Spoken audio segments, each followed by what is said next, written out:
শাহিদ আলম, আপনাকে স্বাগত জানাচ্ছি আমার আজকের আয়োজনে। আপনাকে অনেক ধন্যবাদ। আপনাকে অনেক ধন্যবাদ, আপনি সময় করে যুক্ত হলেন। আমি শুরু করি যে আসলে সম্প্রতি বেশ কিছু বিষয়ে আমি আজকে আলোচনা করব বলে ঠিক করছিলাম, যেমন ধরেন ওয়াশিংটন পোস্টের যে সেই রিপোর্ট, বা মার্কিন কূটনীতিকদের সাথে নারী সাংবাদিকদের একটা আলোচনা, যেখানে আসলে স্পষ্ট হচ্ছে যে যুক্তরাষ্ট্র খুব ভালোভাবেই, এবং যদি বলি বিএনপির চেয়ে বেশি সমর্থন করছে আসলে জামাতকে। এবং তারা জামাতের পক্ষে এই প্রচারণাও করছে যে তারা আসলে শরিয়া আইন বাস্তবায়ন করবে না, তারা নারীদের কর্মঘণ্টা কমানোর যে কথা একটা আলোচনায় ছিল সেরকমটা তারা কিছু করবে না, করলে তারা এটার উপরে চাপ দেবে। কিন্তু তারা আরও জামাতের সাথে বন্ধুত্ব আরও নিবিড় করতে চায়, ঘনিষ্ঠ করতে চায়। এই রকম বিষয়ে যখন যুক্তরাষ্ট্রের মতো দেশ একরকম সমর্থন দিচ্ছে, সেটি আসলে কেমন বার্তা বিএনপির জন্য?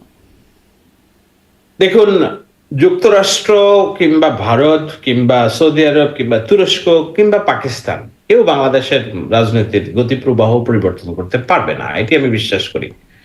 হ্যাঁ, এখন সুপার পাওয়ার যারা আছে তাদের অবস্থান নিশ্চয়ই একটা বিষয়, কিন্তু আমরা তো দেখেছি যে গত পতিত সরকারের আমলে তাদের সাথে চীন ছিল খুব মারাত্মকভাবে, রাশিয়া তো হুমকি দিয়েছিল, কিন্তু কোনো লাভ হয় না। যুক্তরাষ্ট্র বলল তারা ভিসা নীতি আরোপ করবে, কিন্তু নির্বাচনের পরে আমি কি দেখলাম, আমি নিজে আফসোস করছি যে এই নির্বাচন হইলো শামীম ওসমান নিউ ইয়র্ক শহরে পদার্পণ করলো, স্বরাষ্ট্রমন্ত্রী নিউ ইয়র্ক শহরে পদার্পণ করলো, কোথায় তোমার ভিসা নীতি, কোথায় তোমার স্ট্র্যাটেজি?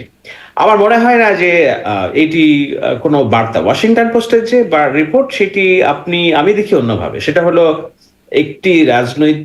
একটি দেশের রাজনৈতিক দল যারা থাকবে, ক্ষমতায় যাওয়ার সম্ভাবনা থাকবে এমন সবার সাথেই তারা যোগাযোগ রাখবে। Ultimately they will look for the business.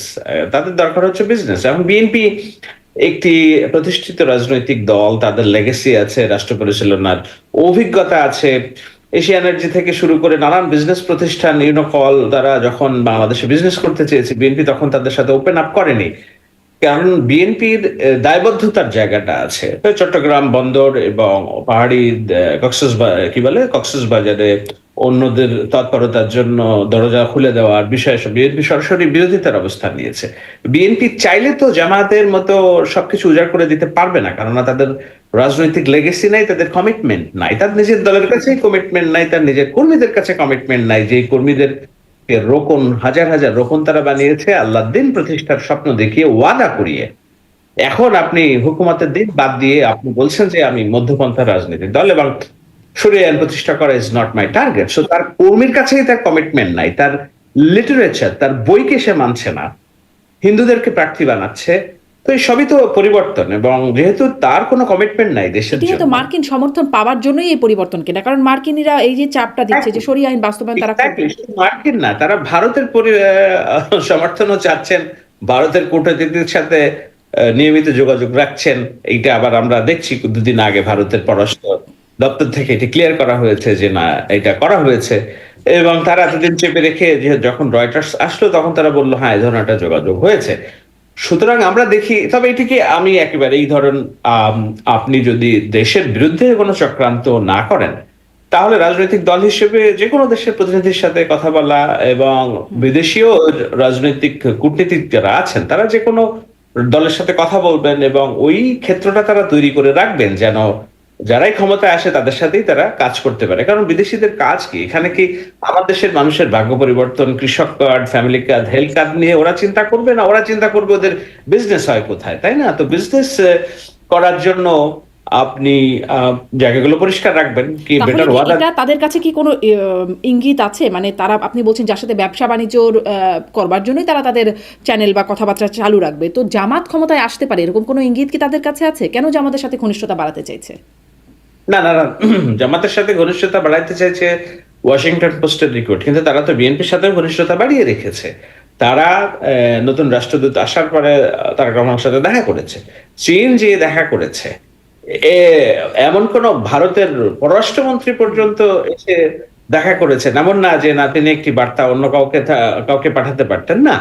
তো সেই অ্যাপ্রোচ গুলো তো সবার সাথেই আছে, কারণ তারা মনে করছে যে কারা সম্ভাব্য রাজনৈতিক দল যারা সরকার গঠন করতে পারে। এখন আরেকটা বিষয়, আপনি জামাতকে একেবারে ফেলে দিলে তো হবে না, আমি তো ফেলে দিতে চাই না, কারণ তারা তো বাংলাদেশের একটা রাজনৈতিক দল, যেহেতু দুইটি রাজনৈতিক জোট। সুতরাং যদি নির্বাচন হয় এবং দিন শেষে যদি সত্যি করেই মনে করে যে না তারা ওই বেস তৈরি করেছে ভোটের, তাহলে যদি তারা ক্ষমতায় যায় তাহলে তো সেইটার একটা যোগাযোগ তাদের তরফ থেকে থাকতেই পারে, এটা আমি দোষের কিছু দেখি না। হুম, মানে যে তাহলে যেই ভাবনাটা ধরেন শুরুর দিকে একটা হচ্ছিল যে বিএনপি আসলে নির্দ্বিধায় ক্ষমতায় চলে যাবে বা চোখ বন্ধ করে ক্ষমতায় চলে যাচ্ছে, বিশাল ব্যবধানে চলে যাচ্ছে, সেই ধারণাটা এখন আর মানে টিকে না এখন এটাও। না, হ্যাঁ, জি। এটা আমি আপনি যদি মাঠের পরিস্থিতি যদি দেখেন, তারেক রহমান দেশে আসার পূর্বে এবং বেগম জিয়ার জানাজার পূর্বে গ্রাউন্ডে একটা ভাইব ছিল এরকম যে না, যেহেতু তারেক রহমান আসবেন না, সো দেশে যারা আছেন সেখান থেকে আমরা জামাতকে বেছে নেই। এরকম একটা প্রচারণা ছিল। এখনো আপনি রিক্সাওয়ালা, গাড়ির ড্রাইভার এগুলোর সাথে কথা বললে তাদের ওই ভাইবটা পাবেন। এটা আমরা পরে জেনেছি যে বিশেষ ব্যবস্থায় তাদেরকে এইগুলো ডিস্ট্রিবিউট করার একটা মেকানিজম আমরা দেখেছি, যে না তাদেরকে নগদ টাকা দেওয়া এবং বিকাশ করার মাধ্যমে তারা দিনে কতজনকে এই কথা বলেছে সেইটার একটা হিসাব দিয়ে টাকাটা পৌঁছে দেওয়া। এখন আমি যে বাসায় থাকি, আমার দারোয়ান আমার কাছে দিনে 10 বার আসেন যে তার ছেলেটার একটা চাকরির জন্য ব্যবস্থা করা, কিংবা আমার যে উনি আসেন, আমি যে ওনার হাতে 200 টাকা দেই, এটা ওনার কাছে তার দিন শেষে সবচেয়ে বড় পাওয়া। তো সেই রাজনীতিটা বিএনপি করছে না, এটা বিএনপির ব্যর্থতা। কিন্তু জামাত তো ঠিকই করছে, তাই না? তার বাড়ি বাড়ি যে মোবাইল নাম্বার নিচ্ছে যেন বিকাশ বিকাশ করতে পারে। তো যেহেতু তাদের অঢেল টাকা পয়সা নিয়ে তারা নেমেছে, সুতরাং তারা এই কাজগুলো করছে। এবং আপনি যেটা বললেন যে না, আগে যেমন একরকম ভাবাই হয়তো বিএনপি ক্ষমতায় যাবে, এখন কি আর মনে হচ্ছে কিনা যে না তারা ক্ষমতায় যাবে না, জামাতও চলে যেতে পারে? দেখুন, আমি খুব হাইপোথেটিক্যালি আমি প্রেডিকশন করতে চাই না, কিন্তু এটা জামাত নিজেও জানে তারা কয়টা আসন পাবে, এনসিপি নিজেও জানে যে জামার সাথে মিলে তারা কয়টা আসন পাবে। আম, সুতরাং তাদের অভ্যন্তরেই আপনি জানেন জামায়াতের আমির শফিকুর রহমান সাহেব জাতীয় সরকারের কথা বলে এসেছেন তারেক রহমানের সাথে দেখা করে, যে না তারা যেভাবেই হোক সরকারি কর্মকাণ্ডের সাথে থাকতে চায়। আমার ধারণা বিএনপিও তাদেরকে আস্থায় রাখতে চায়, কারণ তাদেরকে খেপিয়ে তারেক রহমান যে শান্তির রাজনীতির কথা বলছেন, স্থিতিশীলতার কথা বলছেন, একা পারবেন না শত্রুতা তৈরি করে। সুতরাং কিন্তু এখানে পক্ষ বিপক্ষ থাকতে হবে। সেই পক্ষ বিপক্ষ থাকার কারণে একটি নির্বাচন কখন নির্বাচন হয়, আপনি যদি আগে থেকেই জেনে যান যে কোন দল জিতে যাবে নিশ্চিত 100%, তাহলে মানুষ ভোট দিতে যাবে না, আর উৎসব মুখর থাকবে না। সুতরাং এইটাও আমি মনে করি যে এইসব জিনিস তৈরি করা হচ্ছে, এই উৎসব মুখর থাকে। এবং মানে মানে আমি আসলে এই প্রশ্নটা এভাবেই বুঝতে চাইছিলাম যে তাহলে যে বিএনপি একদম জিতে যাচ্ছে নির্দ্বিধায়, বিষয়টা এখন আর এমন নাই, জামাত বিএনপির ঘাড়ে নিঃশ্বাস ফেলছে। I don't think so. এটা আপনার অনেক মানুষ ভাবতে পছন্দ করে এইভাবে। এটা অনেক মানুষ ভাবছে ওই ধরনের একটা বয়ান তৈরি করে দিতে। কিন্তু এটা একেবারে আপনি যদি বলেন এটা আকাশ পাতালের একটা বিষয়। হুম। আপনি আপনি বলছিলেন যে বিএনপি মানে জামাত জানে বা এনসিপিও জানে যে তারা কয়টা সিট পাবে, কিন্তু আমাদের মাননীয় প্রধান উপদেষ্টা তিনি কিন্তু বলছেন যে এনসিপি, তিনি নিশ্চিতভাবে বলতে পারেন যে এনসিপির বা তরুণদের অনেকেই, তিনি এনসিপিকেই মিন করে বলছেন যে অনেকেই আসলে সংসদে যাবেন বা নির্বাচিত হবেন এবং শিক্ষামন্ত্রীও হতে পারেন, এরকম কথাও তিনি বলছেন। মানে অনেকেই, তিনি যদি নিশ্চিতভাবে জানেন, আপনারা কি এটা বুঝতে পারছেন যে এরকমটাই হবে? একটা তো জামায়াতের সাথে জোট করার কারণে তারা জামায়াতের জিতে আসার মতো কয়েকটা আসনে তারা নমিনেশন পেয়েছে। বিশেষ করে আমি নাম বলছি না, কয়েকটি আসনে বিএনপির প্রার্থিতাও ঝুঁকির মধ্যে পড়েছে এবং নেই। তো সেই জায়গাগুলোতে যদি, হাসপাতালের আসনে তো বিএনপি নাই। জি। হ্যাঁ, তো ধানের শীষ না থাকে তাহলে একটা লেভারেজ তো পাবেই, ন্যাচারাল লেভারেজ। এবং আরেকটা বিষয় হলো যে আপনাকে এটাও দেখতে হবে যে আপনি একেবারে ল্যান্ডস্লাইড ভিক্টরি আপনি চাইতে পারেন, কিন্তু যদি অ্যাবসলুট মেজরিটি আপনি অর্জন করেন সংসদে, ধরেন 300 আসনের মধ্যে যদি 290টা আপনি পান, আপনার খুব সমূহ সম্ভাবনা আছে আপনি অটোক্র্যাট, মানে অটোক্র্যাটিক গভর্নমেন্ট পরিচালনা করবেন, সেখানে বিরোধীদের কোনো ভয়েস থাকবে না। তো সেটা দেশের জন্য ভালো নাও হইতে পারে। সেই কারণে কিছু আসন তো যাবেই অন্যান্যদের। আপনি একটা বড় অংশ দেখবেন যে বিএনপির বিদ্রোহী ক্যান্ডিডেট অনেক বেরিয়ে আসবেন। তার আসন ঢাকা থেকেও একটা দুইটা আসন থেকে বেরিয়ে আসতে পারে বিদ্রোহী ক্যান্ডিডেট। হ্যাঁ, এই যে একটা আমি বিষয় আপনি উল্লেখ করলেন বিদ্রোহী ক্যান্ডিডেটদের কথা, মানে এক নাম্বার একটা পয়েন্ট দেখলাম যে যুক্তরাষ্ট্রের একটা সমর্থন অফ দ্য রেকর্ড আলোচনায় যেটি এসেছে সেটি আরো বেশি মানে কথাটা আলোচনায় আনবার মতো। 2 নাম্বার আপনি বলছেন যে বিদ্রোহী প্রার্থীদের একটা বড় অংশ বেরিয়ে আসবে, এটি একটা বিএনপির জন্য মানে এটিও কেমন বার্তা? আমি শুরুতেও জিজ্ঞাসা করছিলাম যে মার্কিন যুক্তরাষ্ট্রের সমর্থন জামাতকে, এটি কেমন বার্তা, এবং বিদ্রোহী প্রার্থীরা যে বেরিয়ে আসবে এটি কেমন বার্তা, এটিও আপনার কাছে জানতে চাই। এবং এটি আসলে বিএনপির জন্য অস্বস্তিকর কিনা? 79টি আসনে যতটুকু এখন পর্যন্ত জানি বিদ্রোহী প্রার্থী আছে, 79টি আসনে। সেক্ষেত্রে এদিকে জামাতের হয়তো থাকলেও হাতে কোনো একটা দুইটা আছে বিদ্রোহী প্রার্থী, অনেক বেশি লেভারেজে না জামাত? এটা ঠিক আছে, অনেক বেশি লেভারেজ। আপনাকে অনেকগুলো পার্সপেক্টিভ বিচার করতে হবে। বিদ্রোহী ক্যান্ডিডেট সব আসনে, সব নির্বাচনেই থাকবে। এখন রুমিন ফারহানা বিদ্রোহী ক্যান্ডিডেট, রুমিন ফারহানা যদি জিতে আসে, উনি কি বিএনপি না বিএনপির বাইরের হয়ে জিতে আসবেন? নুরুর আসনে যদি মামুন বিদ্রোহী ক্যান্ডিডেট, উনি যদি জিতে আসেন, উনি কি বিএনপি না বিএনপির বাইরের হয়ে জিতে আসবেন? আমার আসনে ডক্টর শহীদুল আলম, উনি বিদ্রোহী ক্যান্ডিডেট, উনি যদি জিতে আসেন, উনি তো জিয়ার কথা বলে নির্বাচন করছেন, তারেক রহমানের কথা বলে নির্বাচন করছেন, মার্কাটা ভিন্ন। সুতরাং আমি মনে করি না যে এটা খুব বড় প্রবলেম। হ্যাঁ, কিছু জায়গায় এই বিদ্রোহী ক্যান্ডিডেটরা যখন থাকবেন তখন ভোট তো ভাগ হয়ে যাবে। হওয়ার পরিবর্তে ভোটটা ভাগ হয়ে যাবে, মানুষ কনফিউজড হয়ে যাবে যে না কোথায় ভোট দিবে, সেই জায়গায় জামাত বেরিয়ে আসবে। এটা একটা বড় ঝুঁকি। কিন্তু এই ঝুঁকি তো সব নির্বাচনেই আছে, সব নির্বাচনেই ছিল। হুম, জি। মানে সেই যে মার্কিনীদের কথোপকথন মার্কিন কূটনীতিকের সাথে বা নারী সম্পাদিতকে, সেখানে আসলে এই ডাকসু প্রসঙ্গটাও এসেছে, যে সেখানে জামাতে ইসলামের উইং তারা যুক্ত হয়েছে। কিন্তু আমি একটা বিষয় একটু এসে তারপরে আবার এই বিষয়টাতে আসি, যে সেখানে আম, একটা সময় তারেক রহমান সম্পর্কে মার্কিন কূটনীতিক যে বার্তা পাঠিয়েছিলেন মার্কিন যুক্তরাষ্ট্রে, যেটি ফাঁস হয়েছিল উইকিলিক্সে, সেখানে আসলে তারেক রহমান সম্পর্কে প্রচণ্ড নেতিবাচক কিছু ধারণা ছিল বা টার্ম ইউজ করা বা বিশেষণ ব্যবহার করা হয়েছিল। এখন কি মার্কিনিরা সেই অবস্থান থেকে সরে এসেছে, নাকি তাদের সেই অবস্থানটা কোথাও না কোথাও রয়ে গেছে? দেখুন, আমি আবার বলছি, মার্কিনরা হচ্ছে বেনিয়াদ জাত, ওরা ব্যবসা করবে। যেখানে ভালো ব্যবসা, যে ভালো ব্যবসা দেবে তার সাথে আছে। আপনি নরেন্দ্র মোদীর কথা জানেন? নরেন্দ্র মোদী তার উপর তো ব্যানই ছিল, জি। হ্যাঁ, এই নরেন্দ্র মোদী যখন রাষ্ট্র ক্ষমতায় গেল, তখন কি করে নাই যুক্তরাষ্ট্র তার সাথে? সিরিয়াতে যেই ব্যক্তি এখন সরকার রাষ্ট্র পরিচালনা করছেন, আল জালুনি, তাকে তো তার মাথার বাউন্টি ঘোষণা করছে, $10 মিলিয়ন ধরিয়ে দিতে পারলো। সেই লোক যখন রাষ্ট্র ক্ষমতায়, তখন যুক্তরাষ্ট্র তাকে অ্যাকসেপ্ট করেছে, সহযোগিতার হাত বাড়িয়ে দিয়েছে, রাইট? সুতরাং এগুলো আমি মনে করি না যে কোনো একটা সময় তখন তার বিরুদ্ধে অপপ্রচার ছিল, এবং বাংলাদেশের যত ওই সময় নানান লবিস্টরা কাজ করেছে, বাংলাদেশের যে উগ্রপন্থার উত্থান, জঙ্গিবাদের উত্থান সেই সময় সরকারের আমলে, সেই দোষ কিছুটা হলেও তাদের নেতৃত্বের উপরে গিয়েছে।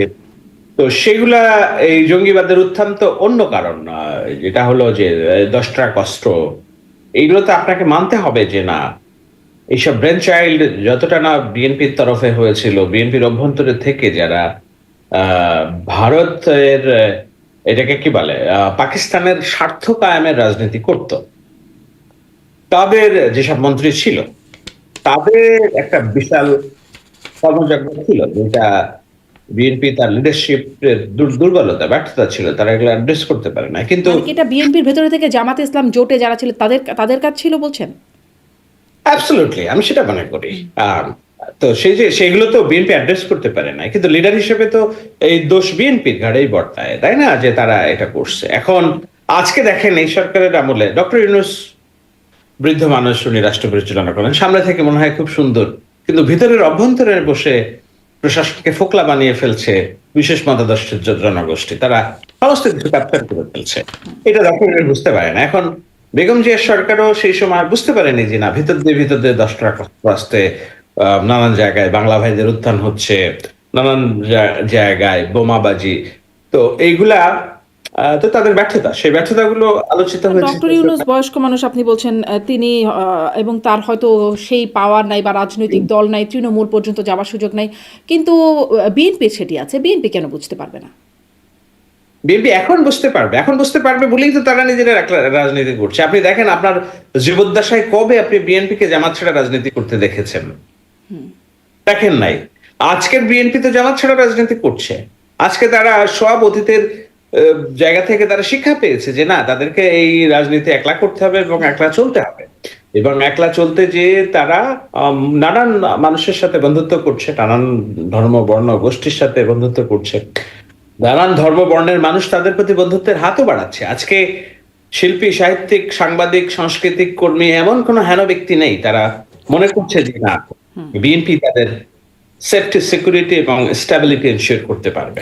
বিএনপি শিক্ষা পেয়ে জামাত ছাড়া রাজনীতি করছে, নাকি বিএনপি নিজের স্বার্থে এখন জামাত ছাড়া রাজনীতি করছে? বিএনপি ধরেন যখন জোটের রাজনীতি করেছে, এখন যেটি বিএনপি বলছে, যেমন আমি এই প্রশ্নটাও আসতাম যে তাদের ৭১-এর ভূমিকা নিয়ে বিএনপি এখন খুব সরব, কিন্তু সেই ভূমিকাটা জোট সরকার যখন গঠন করে তখনও তাদের ওই একই ভূমিকা ৭১-এ ছিল, নতুন করে ৭১ তার বদলায় নাই। তখন করা গেছে, কিন্তু তখনও বিএনপির সাথে জোট করা গেছে, এখন সেগুলো নিয়ে মানে বিএনপির প্রচণ্ড আপত্তির জায়গা আছে। এটিতে আসলে কৌশল বা স্বার্থের ব্যাপার নাকি? অবশ্যই কৌশল স্বার্থ, এবং এই কৌশল স্বার্থ দিয়ে আপনাকে রাজনীতি করতে হবে। এবং যার এটা এটা আমি মানে everything is fair in love and war, আপনাকে এই পলিটিক্স একটা ওয়ার, আপনাকে এখানে কৌশলের রাজনীতি করতে হবে। আপনি শেখ হাসিনাকে জামাত পোষণ করতে দেখেন নাই সংসদে?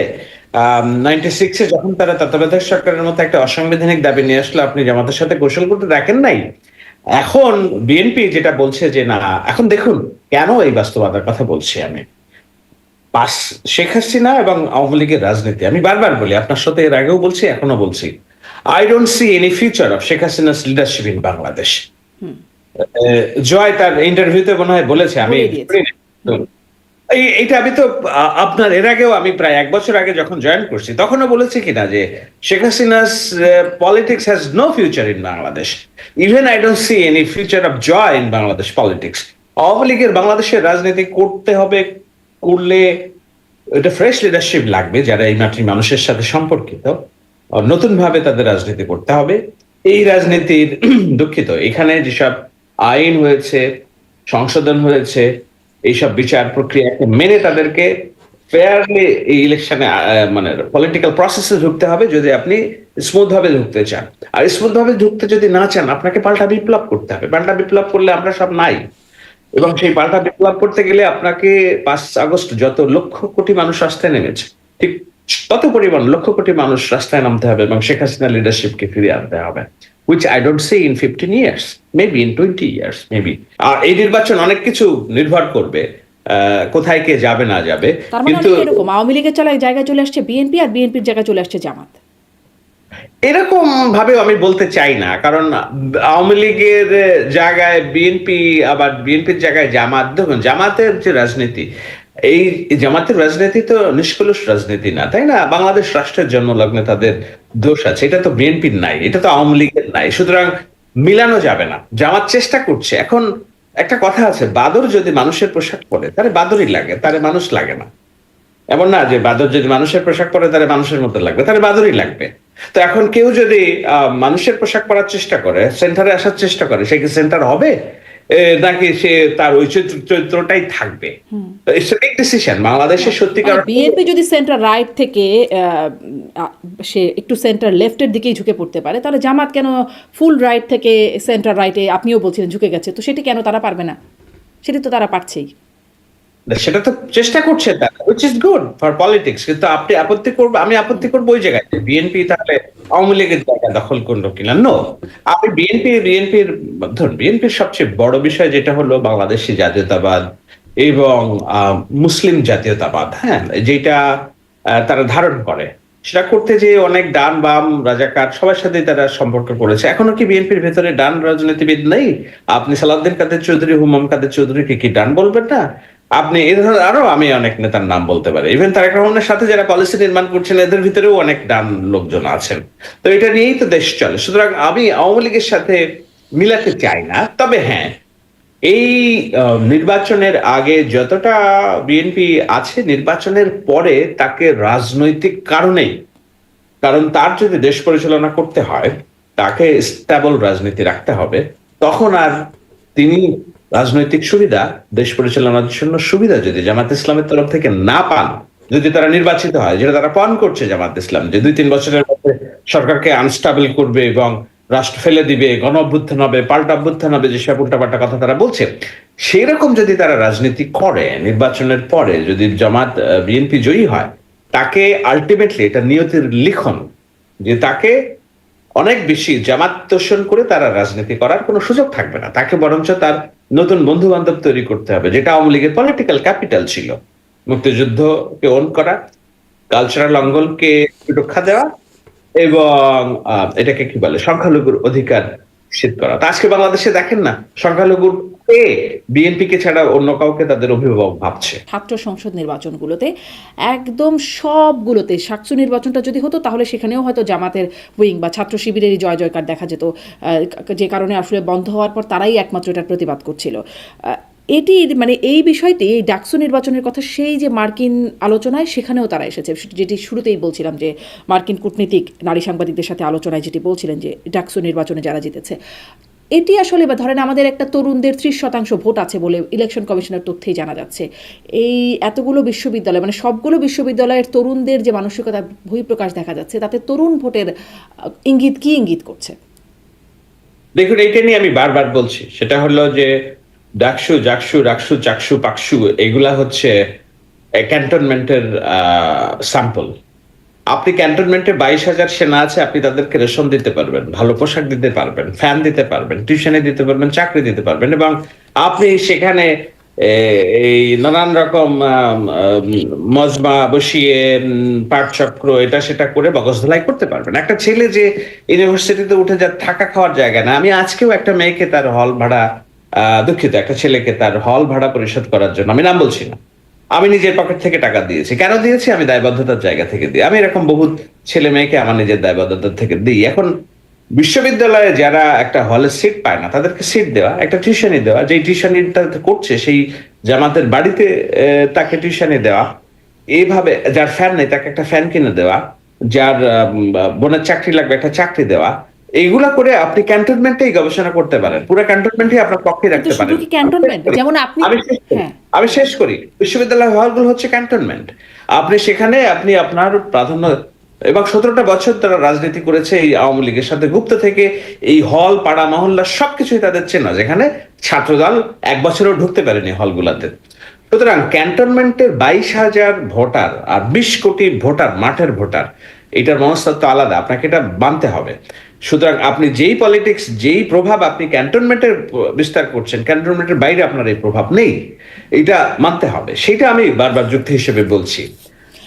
হ্যাঁ, আপনি তরুণদের যে এটা বলছিলেন শাহেদ আলম, যে শুরুতে বললেন না যে আপনার দারোয়ান আপনার কাছে আসে যখন একটা ছেলের একটা চাকরির জন্য, সেই কাজটা জামাত করছে কিন্তু বিএনপি করছে না, জায়গাটা আপনি বলছেন সেখানে বিএনপির একটা ব্যর্থতা রয়ে যাচ্ছে।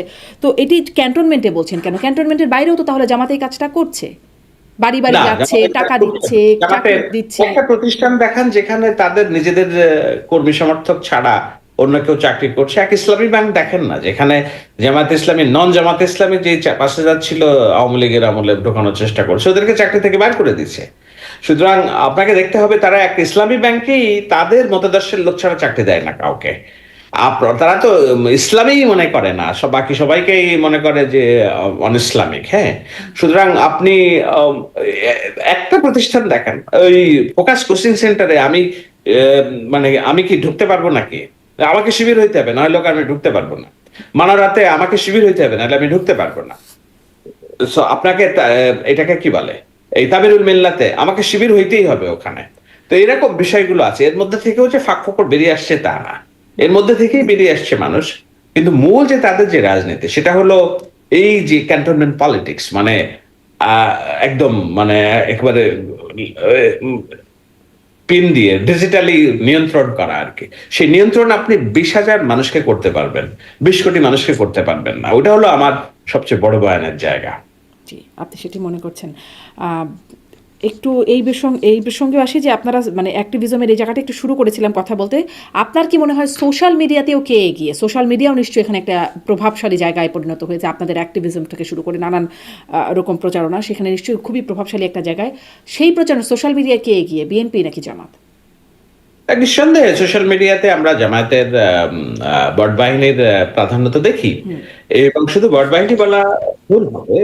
আমি বলেছিলাম যে সব মোনাফেক, ফড়িয়া, বাটপার, বদমাস, আহ, এরা একযোগে সব জামায়াতের প্রচারে নেমেছে।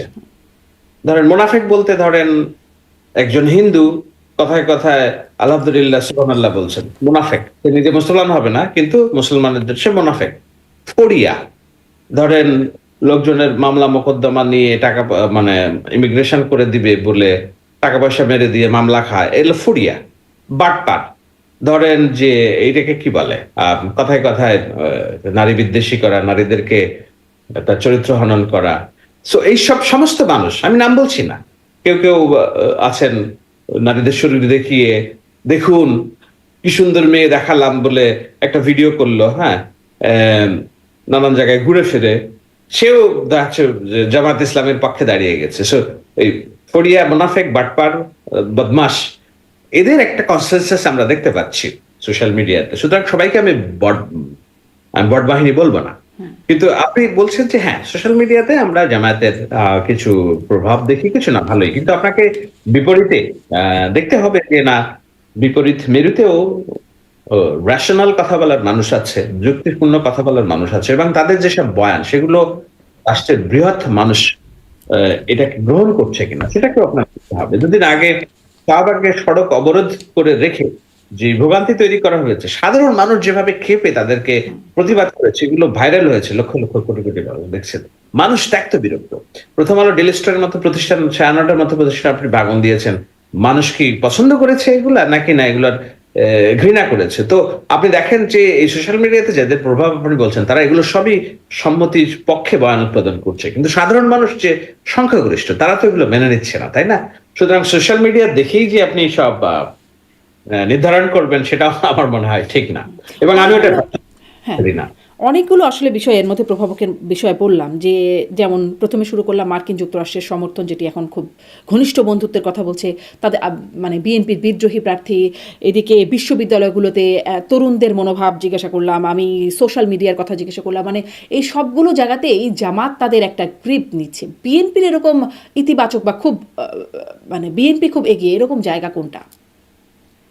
যারা শান্তি চায়, স্থিতিশীলতা চায়, ডেভেলপমেন্ট চায়, রেটরিক পলিটিক্স বাদ দিয়ে যারা সামনের বাংলাদেশকে এগিয়ে নিতে চায়, যারা জানতে চায় যে না, এখানে কত মানুষের কর্মসংস্থান হবে, আমি যে বাইরে ফ্রিল্যান্সার হিসেবে কাজ করছি, আমার টাকাটা পেপাল মাধ্যমে আসতে পারবে কিনা, সর্বোপরি স্কুল, কলেজ, ইউনিভার্সিটির লক্ষ লক্ষ ছেলে মেয়ে যারা স্থিতিশীলতা চায়, যারা মবের রাজনীতি চায় না, সেই জায়গায় বিএনপির প্রাধান্য। এখন একটা রাষ্ট্র যদি এই শান্তিপ্রিয় মানুষের প্রাধান্য না থাকে, তাহলে যারা অশান্তিপ্রিয় মানুষ তাদের জয় তো হবেই, এবং সেটা যদি হয় তাহলে এটা আমাদের মেনে নিতে হবে, আমার কিছু করার নাই। কিন্তু আমি তো মনে করি যে শান্তিপ্রিয় মানুষের সংখ্যাগরিষ্ঠতা এই দেশে বেশি। কিন্তু আবার মুখে তো ঠিকই, মানে আপনি বলছেন যে তারা অশান্তি মানে প্রিয়র কথা বলছেন বা অশান্তি সৃষ্টির, অস্থিতিশীলতা সৃষ্টি করে, কিন্তু তারা তো বলছে না। যেমন প্রথম আলো ডেইলি স্টারে হামলার নিন্দা করেছে জামাত, তারা মানে এটি এটি তারা সমর্থন করে না, সবভাবেই তারা এটা বলেছে। এখন পেছনে কি আছে সেটি আপনি কি, মানে সেই তথ্যটা হয়তো ডিফারেন্ট, কিন্তু তারা তো প্রকাশ্যে নিন্দা করছে। তারা যে আরেকটা বয়ান বলছে বা আরেকটা প্রচারণা তারা চালাচ্ছে যে সব দেখা শেষ, এবার দাঁড়িপাল্লায় বাংলাদেশ বা এবার দাঁড়িপাল্লাকে দেখুন, এই যে বিষয়টা বলছে, এটা তো একটা আসলে, মানে এই বয়ানটা আপনার কাছে কেমন ইফেক্টিভ মনে হয়? কারণ আসলেই তো সব দেখা শেষ। আওয়ামী লীগ, বিএনপি সবাই আসলে, বা জাতীয় পার্টির একটা সময় করেছে, দেশ শাসন করেছে, এবং সন্ত্রাস, চাঁদাবাজি, দুর্নীতি, ক্ষমতার অপব্যবহার ইত্যাদি নানান কিছুর মধ্য দিয়ে তখনও দেশ গেছে। খুব যে ভালো কিছু হয়েছিল তা না। তো তারা তো নতুন কিছু করবে, এটা, এই প্রতিশ্রুতিটা কতটা ইফেক্টিভ মনে করেন? দেখুন, প্রথমত আপনি বললেন যে তারা তো শান্তির কথা বলছে, তারা তো আর এইসব কথা না। আপনার এই চ্যানেল এভরিওয়ান জানে যে প্রথম আলো, ডেইলি স্টার, ছায়ানট, উদীচী, এগুলো কারা ভাঙছে? জাহাঙ্গীরনগর বিশ্ববিদ্যালয়ের ছাত্র শিবিরের নির্বাচিত জিএস বলছে না, এগুলোকে পুরায় ভেঙে চুরে ফেলতে হবে। জামায়াতের অনলাইনের আমির সরাসরি ঘোষণা দিচ্ছে এগুলা। তো এগুলা তো ডকুমেন্টেড, ওয়েল রিটেন, ডকুমেন্টেড, যারা গিয়েছে ভাঙতে তাদের রাজনৈতিক পরিচয়। তো এগুলা এমন না যে না তারা মুখে বললে, এখন মুখে তো অনেক কিছু, আমি যে বলছি মুনাফেকের রাজনীতি তো সবাই প্র্যাকটিস করে না, দায়িত্ব নেওয়ার যে বিষয় এটা তো সবাই করে না। বিএনপি এ পর্যন্ত প্রায় 9,500 তার নিজের মানুষকে বহিষ্কার করেছে। জামাত কয়টা মানুষকে বহিষ্কার করেছে? কয়জনকে শোকজ করেছে? এই যে আমির হামজার মতো ব্যক্তিকে বলছেন গোলাম আজমের পুত্র, যে না, এই ধরনের মানুষ কেন জামাতের টিকেটে রাজনীতি করছে, উনি, এটা আনবিলিভেবল। আমির হামজা দিনের পর দিন মিথ্যা কথা, মিথ্যাবাদী বলে বয়ান তৈরি করছেন ইসলামের নাম্বার, ওনাকে কি শোকজ করেছে দল? না, করে নাই। তো ওটা তাদের এই যে জবাবদিহিহীনতা।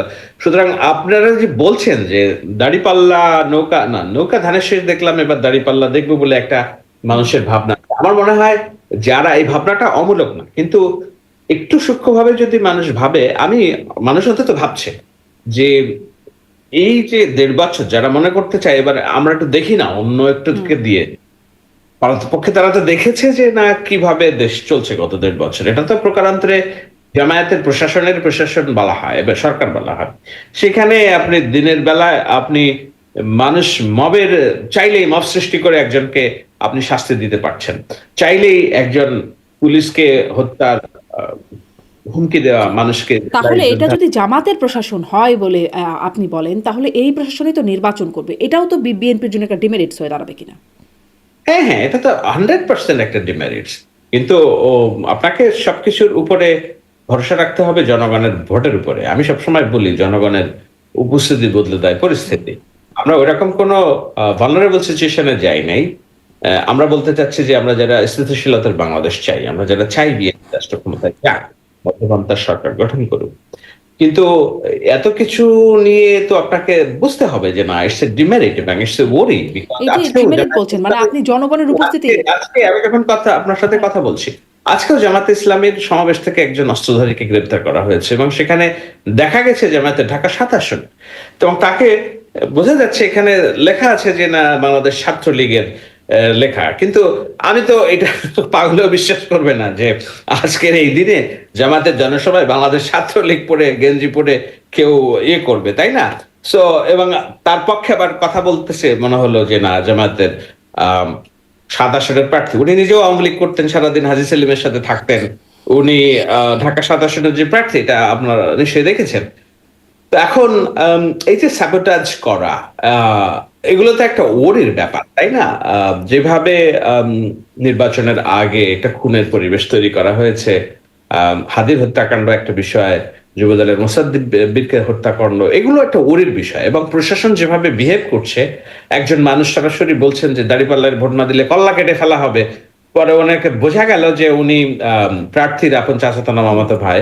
নির্বাচন কমিশন তো এখন সর্বময় ক্ষমতার অধিকারী, একজন ম্যাজিস্ট্রেটকে পাঠাইতে পারলেন না যে না এই লোকটাকে অ্যারেস্ট করো। জামাতও দায়িত্ব নিল না যে না এটা আমাদের, এটা বলা ঠিক হয় না। আপনি মিরপুরের যে ঘটনা দেখেন, আপনি আমেরিকায় থাকেন, আপনার বাড়িতে কি কেউ নক দিতে পারে বাড়ির সামনে এসে? না, এটা ট্রেসপাসিং আইনে মামলা হয়ে যাবে। আপনার যে সোশ্যাল সিকিউরিটি কার্ড আছে এটা কেউ চাইতে পারে কিনা by legally? No, it's a crime. আজকে জামাত ইসলামের কর্মীরা বাড়ি বাড়ি যে তার ভোটার আইডি কার্ড নিচ্ছে, নাম্বার নিচ্ছে, বোরকা পরে ট্রেসপাসিং করছে। তো এইগুলা তো এবং বলছেও এটা যে না ভাই কোথায় ভোট দেবে এটা ভাই বিষয়, কিন্তু আপনি নারী, আপনি যেন দোজকে না যান সেজন্য আমরা আসছি। মিরপুরের মানুষ কি করছে? প্রতিহত করছে। এখন তারা জামাত ইসলাম বলছে মা বোনদেরকে ইজ্জত দিতে দেয় না। তো আমি তো দেখি এই ধরনের মারাত্মক প্রতিহতের ঘটনা ঘটবে আগামীতে, সামনে 2-1 দিন পরে।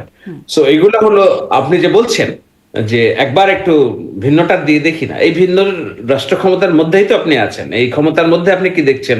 রাস্তাঘাট ব্লক করছেন, কোন এইখানেই আমি একটা প্রশ্ন করছিলাম যে যদি প্রশাসন, আগুন হ্যাঁ, ভাঙচুর যদি সবকিছু। জি, যদি প্রশাসনে জামাতের এরকম গ্রিপ থাকে, তাহলে ভোটের উপর তার ডিমেরিটস আছে কিনা? আপনি বলছেন তো আছেই। ধরেন আপনি বলছেন জনগণের উপস্থিতি সব চেঞ্জ করে দেবে, কিন্তু এই যে আওয়ামী লীগের এত বছরের শাসন, জনগণের উপস্থিতিতে তো চেঞ্জ করা যায় না, প্রশাসনই বরং নিয়ন্ত্রণ করেছে, সেই প্রমাণ আপনারা বিভিন্ন সময় বলেছেন। মানে সেই সংখ্যাটা করেন এখন যদি দেখেন প্রশাসন। আলটিমেটলি তো জনগণ পুলিশ চেঞ্জ করছে, আওয়ামী লীগ প্রশাসন নিয়ন্ত্রণ করেছে পুলিশ দিয়ে, সবকিছুই করেছে, কিন্তু আলটিমেটলি তো জনগণের কাছে তারা পালাতে বাধ্য হয়েছে, তাই না? জনগণ ফুসে উঠেছে বলেই তারা পালাতে 15-17 বছর লেগেছে। 17 বছর লেগেছে, হ্যাঁ। এখন এটা ঠিক যে কিন্তু এখন এই নির্বাচনগুলো তো ঠিকই সম্ভব হয়েছে, তাই না? নির্বাচনগুলো তো সম্ভব হয়েছে সেভাবে কারচুপি করা বা নির্বাচন সম্ভব বাড়িয়ে হয়েছে। দেওয়া। এখন আমি অন্যভাবে দেখি, আমি এত খোলাখুলি আলোচনা করতে চাই না। একটা রাষ্ট্র চলে তার এলিট এস্টাবলিশমেন্টের দ্বারা। আম, রাষ্ট্র কখনো, আমরা স্বপ্ন দেখি ইউটোপিয়ান যে গণমানুষের হবে, রাষ্ট্র গণমানুষের হয় না কখনো। রাষ্ট্রের নিয়ন্ত্রণ সবসময় এলিট এস্টাবলিশমেন্টের থাকে। এখন আপনাকে দেখতে হবে এলিট এস্টাবলিশমেন্ট কি চায়, স্থিতিশীলতা চায় না অরাজকতা চায়? স্থিতিশীলতা যদি চায় তাহলে তারা তাদের যে ভূমিকা আছে তারা সে ভূমিকা পালন করবে। অরাজকতা যদি চায়, অরাজকতার, আমি অফ দ্য রেকর্ড আমি অন্তত 10 জন পুলিশের সাথে কথা বলেছি। আপনাদের ভিতরে মনোভাব কি ভাই? আগে ছিল একটু জামাত, কিন্তু এখন এটা সত্যি কথা বলছি, পুলিশের মানি থাকবে না। পুলিশ বলে একটা রাষ্ট্র, পুলিশ বলে যে একটা বাহিনী আছে, এইটাই ধূলিসাৎ হয়ে যাবে যদি বিপরীত কোনো ইয়ে হয়, মানে আমরা তো দেখছি তারা আমাদের কিভাবে হেয় করছে, প্রতিটি দিন রাস্তাঘাটে কাজ করতে দিচ্ছে না। সুতরাং পুলিশ বাহিনী চায় না যে ভাই এটা, তো এগুলো আমি বলছি অফ দ্য রেকর্ড কথাবার্তা। সো আপনি এই পোলারাইজেশনটা পাবেন আপনি রাস্তাঘাটে চললে, এই ধরনের ভাইব। আমি গ্রাউন্ডে থেকে গ্রাউন্ড ভাইব নেওয়ার চেষ্টা করছি, তো সেখানে থেকেই আমি বলছি যে রাষ্ট্রের এস্টাবলিশমেন্টের যে চাওয়া স্থিতিশীলতার বাংলাদেশ। আর অন্যদিকে যারা বিপ্লব চায়, যারা মনে করে যে না সবকিছু ভেঙে চুরে ফেলতে হবে, ৭১ ভুল, আম প্রথম আলো কি বলে গণমাধ্যমের স্বাধীনতা বলে কিছু নাই, এরা সব ফ্যাসিবাদের দালাল। শেখ হাসিনার ফ্যাসিজম ভালো ছিল না, আমাদের ফ্যাসিজম কায়েম করতে হবে, তারা একটা পক্ষ। এখন আমি দিন শেষে বিশ্বাস রাখি যে শান্তিকামী মানুষের জয় হবে। জি, আপনি যেটি বিশ্বাস রাখেন, মানে আমি অনেকগুলো পয়েন্ট দেখছিলাম যাতে আসলে যেগুলো জামাতের দিকেই ঝুঁকে পড়ে কিনা, আপনার কাছে এই জন্যই মানে আপনার অ্যাক্টিভিজম আপনার কাছ থেকে বোঝার চেষ্টা করছিলাম। এবং শেষে এসে একটু এই বিষয়টা যে ওই যে অফ দ্য রেকর্ড আলোচনার কথা বলছেন, ওই শুরুতে যেটা করছিলাম মার্কিনীদের যে অফ দ্য রেকর্ড বা কূটনীতিকদের অফ দ্য রেকর্ড আলোচনা যেটি ফাঁস হলো, এবং সেখানে যে দেখতে পেলাম যে জামাতের প্রতি তাদের একটা সমর্থন বা ঘনিষ্ঠতা বাড়ানোর কথা বলছে, প্রচারণাও একরকম আছে সেখানে। এটি স্পষ্ট, যেমন তেমনি এটাও স্পষ্ট ভারত জামাতকে চায় না, তারা এটা প্রকাশ্যেও বলে যে তারা ভারত জামাতকে চায় না। এখন আবার আমাদের দেখা যাচ্ছে যে কূটনীতিকরা বাংলাদেশ হয়ে আগেও যেমন যেতেন, মানে ২৪ নির্বাচনের আগে দেখেছি পশ্চিমা কূটনীতিকরা বাংলাদেশ হয়ে ভারত যায়, এখনও দেখছি পশ্চিমা কূটনীতিকরা বাংলাদেশ হয়ে ভারত যাচ্ছেন। মানে ভারত একটা প্রভাব খাটানোর চেষ্টা সব সময় করেছে এবং প্রভাব খাটিয়েছেও, যুক্তরাষ্ট্রেও খাটিয়েছে। একটা টানাটানি চলছে কিনা, কি মনে হয়? এটা থাকবে। Bangladesh is a big playground for international players. এটা দেখুন, রাশিয়া, যুক্তরাষ্ট্র এবং চায়নার মধ্যে একটা বর্ষা তৈরি হয়েছে কোন একটা বিবৃতি নিয়ে। আমি এক্সাক্টলি মনে করতে পারছি না, কিন্তু চায়নার খুব একেবারে মারাত্মকভাবে তারা প্রতিক্রিয়া জানিয়েছে যুক্তরাষ্ট্রের বাংলাদেশ বিষয়ে অবস্থান বাংলাদেশের সাথে নিয়ে। সম্পর্ক ঘনিষ্ঠতা মানে চীনের সাথে বাড়ালে সেখানে ঝুঁকি দেখে যুক্তরাষ্ট্র, এরকম কথা বলেছে। ফলে এরকম, হ্যাঁ, খুবই খুবই যাচ্ছে। বিগ প্লেয়ার্স, তারা বাংলাদেশে খেলার চেষ্টা করছে। এখানে নতুন প্লেয়ার ঢুকেছে, সেটা হলো যে টার্কি এবং Qatar. They want to expand their influence এখানে। এবং যে আলোচনা সেটা হলো বাংলাদেশে এখন কোনো ফরেন ইনভেস্টমেন্ট নেই, কিন্তু ফরেন মানির কোনো অভাব নাই বাংলাদেশে। বিভিন্ন টেনজিওর জন্য যে পরিমাণ টাকা এসেছে, এইটা হিস্ট্রিতে মনে হয় সবচেয়ে সর্বোচ্চ। তো এখানে তো প্লেয়াররা খেলছে, তো এখন পয়সা, money will play a big game এখানে। এখন মানি প্লেটাতে জামাত কিছুটা আগিয়েছে আমি বলবো, অস্বীকার করার কোনো উপায় নাই। ইন্টারন্যাশনাল প্লেয়ারদের মধ্যে আপনি যুক্তরাষ্ট্র দেখেন, India is a big stake, ইন্ডিয়ার প্লে আছে এখানে। যুক্তরাষ্ট্রের খুব বিগ স্টেক আছে বলে আমি মনে করি না এখানে, আলটিমেটলি তারা বাণিজ্য করবে। কিন্তু চীনের একটা বিগ স্টেক আছে এখানে, তারা তাদের ইনভেস্টমেন্ট এখানে, হ্যাঁ। তো সব মিলিয়ে একটা international, Russia is a loser, international loser, তাদের স্টেক নিয়ে আমি তেমন কিছু কনসার্ন না, কিন্তু তাদের ইনভেস্টমেন্ট আছে এখানে, পাওয়ার প্লান্ট বা কানাডা বিষয়গুলো আছে। তারা চাইবে যে একটা স্টেবল গভর্নমেন্ট এবং তাদের পেমেন্ট গুলো যেন নিয়মিত থাকে। এর বাইরে এখানকার জিওপলিটিক্স যেসব বিষয় আছে, সেখানে যুক্তরাষ্ট্র চাইবে এখানে তাদের হোল্ড আরো স্ট্রং করতে। আহ সেসব নানান প্লে আছে। এখন এই প্লে এর বলি কি হবে, জি। আমি তো এটাও বারবার বলি যে ৩ মাস আগে আমাদের ওসমান হাদি তিনি চীনে গিয়েছিলেন, চীনে আরো কিছু গ্যাং মিটিং করেছিলেন। ৩ মাস পরে এসে বাংলাদেশের এত পলিটিক্যাল লিডার থাকতে তাকেই কেন বেছে বেছে হত্যা করতে হলো? কি এমন নেতা হয়ে গিয়েছিল হাদি, আমার তো হিসাবে আসে না। সে যখন দুয়ারে দুয়ারে পোস্টার ছাপাইতো, একটা লোকও তার দিকে ফিরে তাকাতো না। মরার পরে তাকে মেরে ফেলার পরে তাকে নিয়ে যেসব আলোচনা হচ্ছে, তাকে একটা কাল বানানোর চেষ্টা হয়েছে, যেটা ফেল করেছে আমি মনে করি। বাট বিষয় যেটা বলার চেষ্টা করছি, সেও তো ৩ মাস আগে চীনে ছিল। সেখানে বাংলাদেশের অন্ধকার জগতের কিছু মানুষ ছিল, সোশ্যাল মিডিয়ার ইনফ্লুয়েন্সাররা ছিল, যারা এই ডিস্টেবিলিটির পক্ষে কাজ করছে। It's open secret. দেশে আসার পর এত রাজনৈতিক নেতা থাকতে কেন হাদিকে টার্গেট কে করলো, কোন কারণ? এমন হইতে পারে যে ইন্টারন্যাশনাল পলিটিক্স এর বলই হয়েছে।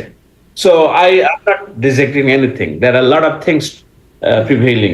এখানে সব কথা বলাও যায় না, বাট আপনি কথা বললেন, আমি কথা সূত্র ধরে কথা বললাম। জি, খুবই গুরুত্বপূর্ণ একটা বিষয়। ইন্টারন্যাশনাল পলিটিক্সের বলিও হতে পারেন।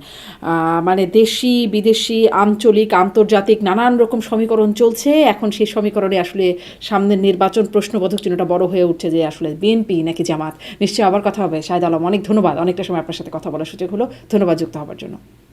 আপনাকে ধন্যবাদ।